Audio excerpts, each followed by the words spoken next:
Hello and welcome, TBU fans. My name is Hex, and this is your recap for the first week of the Battle Union. With me today is the one, the only one, Cito Marvel. Say hello to your fans.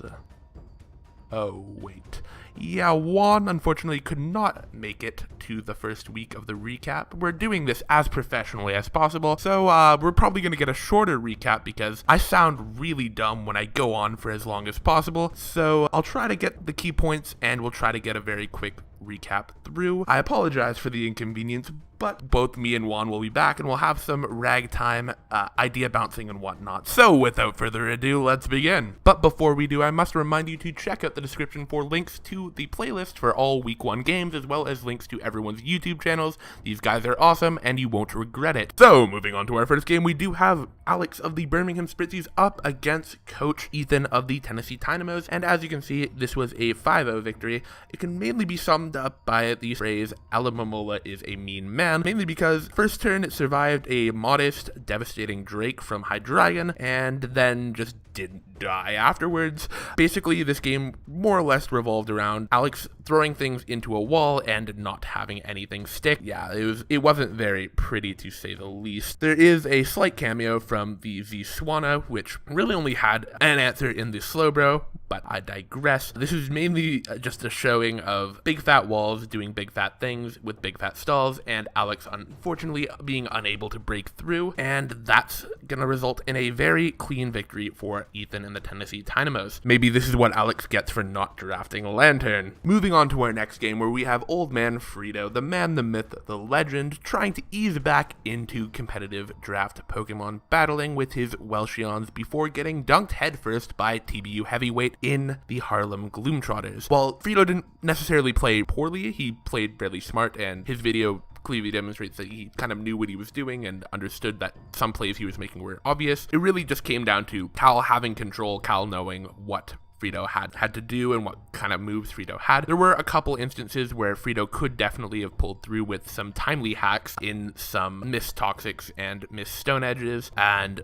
a lot of Cal's offensive threats got whittled down to the point of maybe he could have pulled it off, but unfortunately Landorus didn't get whittled down enough and managed to pick up his final kill with 1 health remaining. But still, Frito brought a lot to the table, like Light Screen Mega Gardevoir, and I expect to see a lot more from him in the future as he continues to shake off the rust. Look out for that. Now our next match features the Houston Toxapexons, coached by Trev CL, which is by and large the scariest draft that we've seen. It's very hard to prep for, which partially explains why the Kyurem has so many kills. Slyro over-prepped for the offensive Scolipede, and you can't really blame him. There's so many threats on the Houston Toxapexons team that it's very hard to prep for all of them. Unfortunately, a very bulky Kyurem Black made this kind of a very trivial match. There were a couple of faux pas on the side of the power as well, like faking out into a sub. There was a couple odd switches, like switching a Cryogonal into an Earth Power for very little reason, but there was a point where you just couldn't break through the sub roost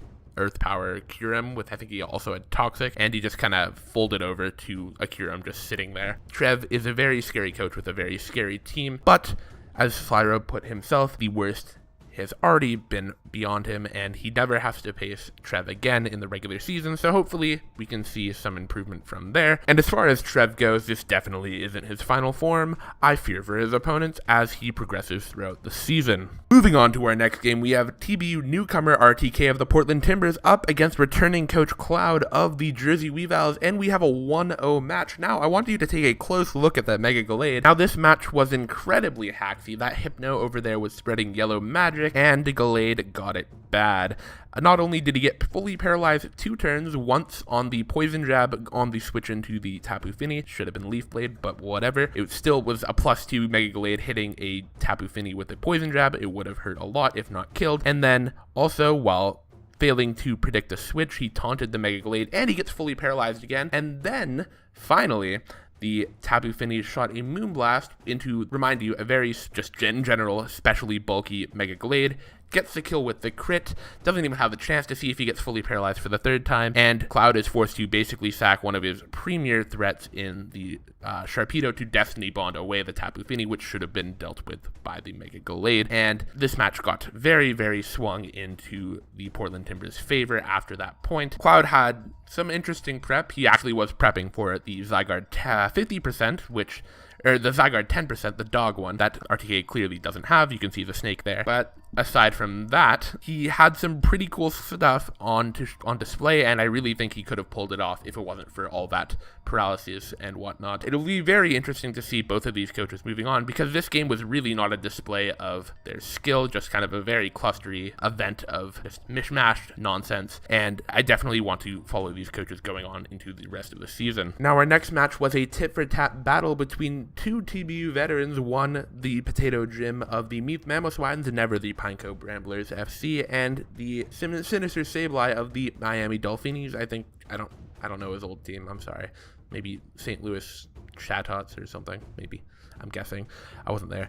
So, whatever. It was a tit-for-tat match. As you can see, they were kills spread out between all of the Pokemon. No Pokemon got more than 2 kills. There was a couple janky plays on the side of the Dolphinies, which ended up turning the game into Jim's favor. The most important one being he switched a Mamoswine into a Victini Psychic for some reason, and he got 2-hit KO'd, and it was sad face. And yeah, that ended up kind of losing his last threat, and he really didn't have anything to go through from there. Regardless, the match was very interesting from the viewer's perspective. Z Purugly with Z Taunt was very, very exciting to see. But aside from all that, hopefully Jim can convert his very first TBU Week 1 win into a strong season, and Peyton can recover from his Week 1 loss, respectively. And finally, we have our last match, probably the most exciting match of the week, where we have Coach Paul, our defending champion, up against King L5 of the Oakland Rose Raiders. And here we see the relatively unknown Oakland Rose Raiders taking a chip off the champion's block with a 3-0 victory. Now, this match could be boiled down to a couple plays where L5 managed to pick the right move at the perfect time to put Paul on the back foot, most notably catching a bulky Calm Mind Mew with a Toxic from his Tangrowth on the switch.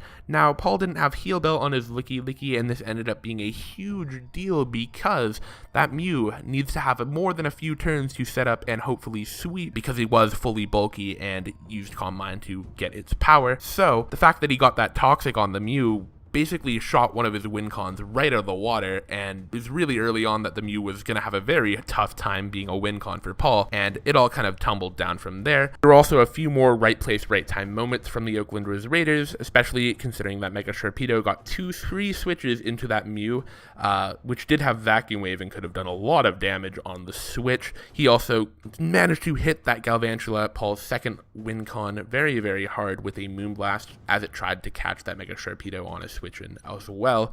So it all culminated in a bunch of tiny advantages, and it ended up overwhelming Paul and giving L5 that 3-0 win. It's a very interesting match. It was definitely very exciting to see. That is going to be it for this week, but before we sign off, let's take a look at our Week 2 matchups. Our first matchup is going to be the Birmingham Spritzies versus the Pittsburgh Pyroar. Both had a very gruesome match trying to break down a wall they just couldn't, and as a result, both are 0-1 this week. At the very least, we can say one team will be ending Week 2 going even. Unfortunately, that means the other will be going 0-2 in this 8-week season. Not a very good start at all, but we'll have to see how that goes down. Our next match will have newcomer RTK trying to prove himself against Coach Cal of the Harlem Globetrotters, a very strong competitor. Was his Week 1 a fluke, or does he really deserve to be at the top of the league?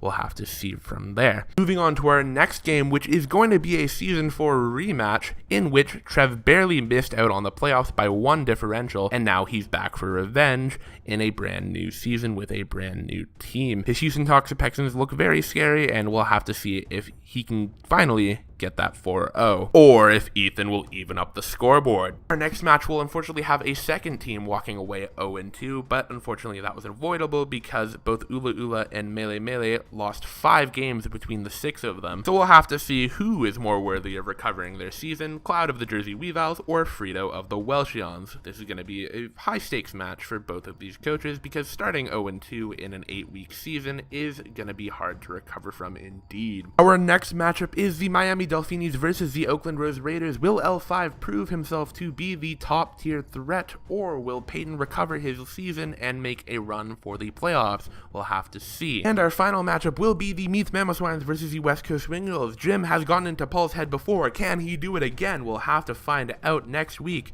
But that's going to be it for me. My name is Rematch, signing out, and I'll see you next time, hopefully with one for the weekly recap for week 2. And with that, have a nice day, Poke fans.